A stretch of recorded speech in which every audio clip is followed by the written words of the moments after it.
Я приехал в Советский Союз 47 лет назад, учился русский язык первый год, а потом на инженерный факультет. Я не только получил образование в Советском Союзе, я получил knowledge, как жить, хорошо жить. Сейчас у меня в сердце есть моя вторая родина, Советский Союз или Россия. Если я не был в Советский Союз, да, я был как ничего нет у меня было бы.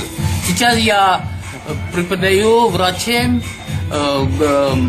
accounting people and программирование. Это я учил со мной, без преподавателя я изучал. Потому что мой профессор УДН сказал, вы можете сейчас изучать без преподавателей. Я сейчас никогда не буду забыть этого. Я могу учиться без преподавателя. Я очень благодарю Советский Союз, Россию, мои преподаватели, университет. Я не буду не сказать. Я слушаю каждый день Катюша, Калинка. Я сейчас как ностальгик. Очень сейчас. Каждый день о университете я думаю. Спасибо.